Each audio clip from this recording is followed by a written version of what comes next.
নমস্কার, আমি শান্ত। আশা করি আপনারা ভালো আছেন। বিগত কয়েকদিন আবহাওয়া খারাপ থাকার জন্য আপনাদের আলু জমিতে নানান সমস্যা লক্ষ্য করা যাচ্ছে।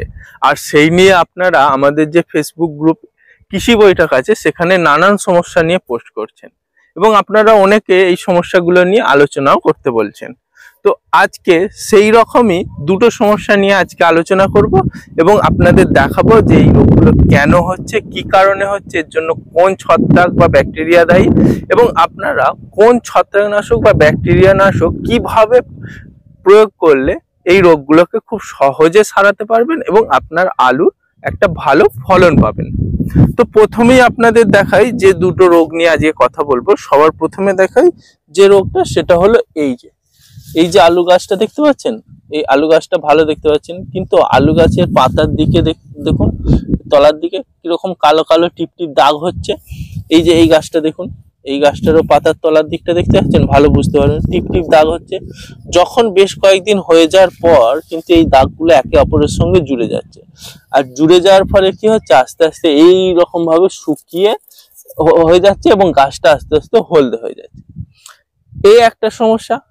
আরো একটা সমস্যা, যেটা সবচেয়ে বড় সমস্যা এবং কঠিন সমস্যা, সেটা হলো এই জায়গাটা দেখুন, এই জায়গাটা দেখুন, এই যে গাছটা দেখতে পাচ্ছেন, এই গাছটা কি সুন্দর ডাঁটাটা পুচিয়ে একদম নষ্ট হয়ে গেছে এবং গাছটা কিরকম ঝিমাতে শুরু করে দিয়েছে। এই যে গাছটা ঝিমাচ্ছে, পচে গলে নষ্ট হয়ে গেছে।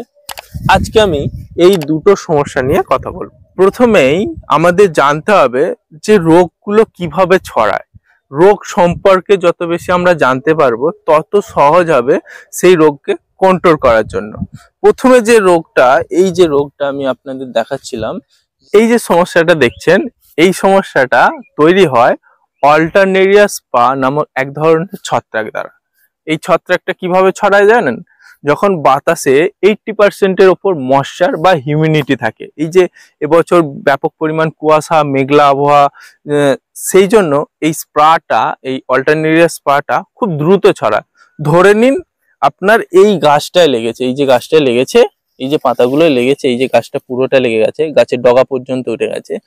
এই গাছ থেকে যদি আজকে পুরো মেঘলা এবং 80% মধ্যে হিউমিডিটি থাকে, তাহলে এই গাছটাতে ছড়াতে মাত্র 36 থেকে 48 ঘন্টা সময় লাগবে। এত দ্রুত এরা ছড়ায়।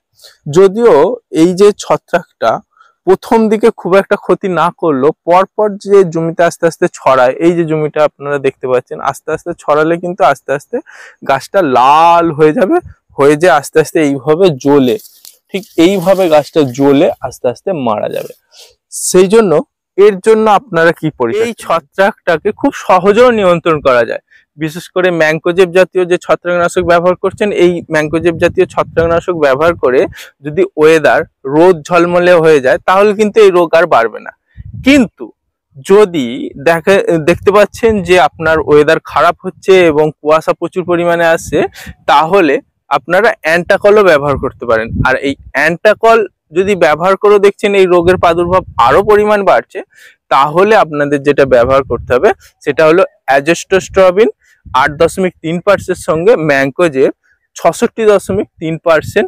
WP ফর্মে যে ম্যাঙ্কোজেবটা পাওয়া যায়, এই মিশ্র ম্যাঙ্কোজেব, যেটা সোয়ালসের ডেলমা নামে পরিচিত, এই ডেলমাকে 40 গ্রাম প্রতি 16 লিটার ব্যারেলে মিশিয়ে আপনারা বিকেলের দিকে স্প্রে করুন।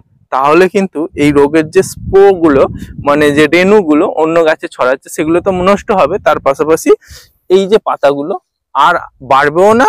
এই যে জল বিন্দুর মতো কোনাগুলো কালো কালো দাগ হচ্ছে, এগুলো আর বাড়বে না, এগুলো আস্তে আস্তে ঠিক হবে। তার জন্য কি করতে হবে না, এই অ্যাজোস্টোবিন অর্থাৎ সোয়ালসের ডেলমা স্প্রে করা ঠিক 3 থেকে 4 দিন পর আপনাদের যেটা স্প্রে করতে হবে 13-45 এনপিকে 13-45 আপনাদের স্প্রে করতে হবে 50 থেকে 75 গ্রাম প্রতি ব্যারেলে মিশিয়ে, বা টেন্স কোম্পানির মাইক্রোফুড, সেটাকেও আপনারা ব্যবহার করতে পারেন। 50 গ্রাম থেকে 75 গ্রাম ব্যারেলে মিশিয়ে এই অনুখাদ্যগুলোকে যদি আপনারা ব্যবহার করেন, তাহলে এই যে পাতাগুলো খারাপ হয়ে গেছে এগুলো ঠিক হয়ে যাবে। এরপর দ্বিতীয় যে রোগটা নিয়ে আপনারা সকলেই চিন্তিত থাকেন এবং যে রোগটাকে নিয়ে সকলেই আপনারা ভয় পান, সেটা হলো এই কাণ্ড পচা রোগ। এই যে কাণ্ড পচা, এই কাণ্ড পচার জন্য যে ছত্রাক বা ব্যাকটেরিয়াটা দেয় সেটা হলো স্ক্লেরোসোনিয়া। আর এই স্ক্লেরোসোনিয়া দেখতে পাচ্ছেন, এই রোগটা যখন গাছের এই কাণ্ডে লাগে, পুরো কাণ্ডটা যেমন সেদ্ধ হয়ে পচে নষ্ট হয়ে গেছে। অথচ দেখুন একটা জিনিস ভালো করে দেখতে পাবেন, মাটির নিচে যতটুকু কাণ্ডটা আছে কিছু হয়নি, মাটির ঠিক উপরের অংশ থেকে এইভাবে পচে নষ্ট হয়ে গেছে। এই দেখুন এই কাণ্ডটা লেগেছে, এই কাণ্ডটা লাগার পর আস্তে আস্তে এই কাণ্ডতেও লাগছে। এবং সবার প্রথম লক্ষণ কিভাবে বুঝবেন জানেন? এই যে গাছটা দেখতে পাচ্ছেন, ভালো করে দেখুন, এতে সাদা সাদা কয়েকটা সাদা টিপ টিপ দাগ সৃষ্টি হচ্ছে, এটাই হলো প্রথম লক্ষণ। এই রোগটা কিভাবে ছড়ায়? এই রোগটা ছড়ায় মাটি বাহিত। ধরুন আপনার জমিতে এবছর এই রোগটা লেগেছে, এই রোগটা কিন্তু পরের বছর আপনার জমিতে লাগবে, এটা একদম গ্যারেন্টি দিয়ে বলতে পারি। এই যে রোগটা, এই রোগটার জন্য দায়ী যে ছত্রাকটা আছে, সেই ছত্রাকটা মাটিতে দীর্ঘদিন পর্যন্ত বেঁচে থাকতে পারে। আর এরা, এই যে মাটিটা আছে, মাটি যখন স্যাঁতস্যাঁতে হয় এবং ঠান্ডা হয়, এবং দিনের বেলা গরম হয়, রাতের বেলা ঠান্ডা হয়, সেই সময় এই যে গাছ এরকম চাপা থাকে, যার ফলে রোদ যেতে পৌঁছাতে পারে না মাটির এই একদম নিচে, যার কারণে এরা তখন এই স্পোরগুলো এমনকি মাটি থেকে ডাইরেক্ট কিন্তু এই কাণ্ডের মধ্যে প্রবেশ করতে পারে, যার কারণে এই রোগের প্রাদুর্ভাব বাড়ে। আর এটা ঠিক গাছের ক্যান্সার রোগের মতো, যদি একবার হয়ে যায় একে আর বাঁচানো সম্ভব হয় না। এই যে কাণ্ড পচা যে রোগটা দেখছেন, এই রোগটা যদি আপনার জমিতে একটা দুটো গাছে দেখতে পান, তাহলে অতি অবশ্যই আপনার পরিচর্যা নেওয়া দরকার। তবে এই পরিচর্যা নেওয়ার কথা বলার আগে একটা কথা আপনাদের পরিষ্কার করে দিই, যেটা হলো এই যে রোগটা, এই রোগটা অনেকটা ক্যান্সার রোগের মতো। সেই কারণে বাজারে এমন কোনো ছত্রাকনাশক বা ব্যাকটেরিয়া নাশক নেই যেটা এই রোগটাকে ঠিক করে আপনার গাছকে ঠিক করতে পারে। তবে এইটুকু আমি বলতে পারি, বাজারে বেশ কিছু ছত্রাকনাশক বা ব্যাকটেরিয়া নাশক আছে যেগুলোকে ব্যবহার করে যে গাছটা লেগেছে সেই গাছটা থেকে যাতে অন্য কোনো গাছের যাতে না ছড়ায়, সেই দিক দিয়ে আপনারা পরিচর্যা নিতে পারেন। এর জন্য যেটা আপনাদের করতে হবে, আপনার জমিতে যদি নাবি ধসা রোগ না থাকে, তাহলে কপার অক্সিক্লোরাইড 50% প্রতি ব্যারেলে 40 থেকে 50 গ্রাম নেবেন। আর তার সঙ্গে নেবেন হচ্ছে টেন্স কোম্পানির ব্যাক্টোমাইসিন 8 গ্রাম মিশিয়ে একেবারে সকালের দিকে বা বিকেলের দিকে একেবারে ভালোভাবে স্প্রে করবেন। যেখানে আপনারা 1 বিঘা জমিতে 4 ট্যাঙ্কি জল স্প্রে করেন, সেখানে 5 ট্যাঙ্কি জল স্প্রে করবেন, যাতে এই যে এত আলু গাছ হয়ে রয়েছে এবং আলু গাছ ধুয়ে একবারে মাটি সংলগ্ন জায়গায় ওই ছত্রাকনাশক বা ব্যাকটেরিয়া নাশকের যে জল স্প্রে করছেন একবারে ঝরে যেতে পারে। এছাড়া আপনারা আরো একটা ছত্রাকনাশককে ব্যবহার করতে পারেন, সেটা হলো কিটাজিন। 48% ইসি ফর্মুলেশনে পাওয়া যায়।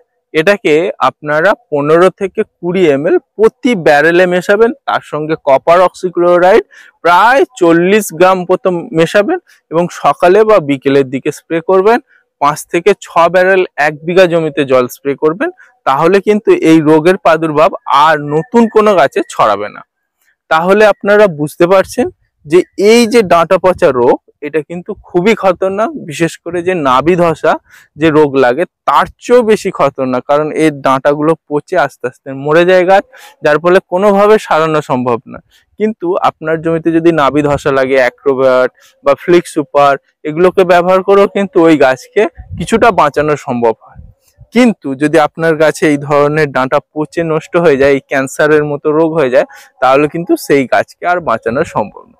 তাই আপনার গাছকে খুব লক্ষ্য নজরে রাখুন এবং দেখা মাত্রই অবশ্যই কপার অক্সিক্লোরাইডের সঙ্গে আপনারা যে কোনো মাইসিন মিশিয়ে স্প্রে করতে পারেন, বা ব্যাকটেরিয়া নাশক মিশিয়েও স্প্রে করতে পারেন, বা কিটাজিন মিশিয়েও স্প্রে করুন।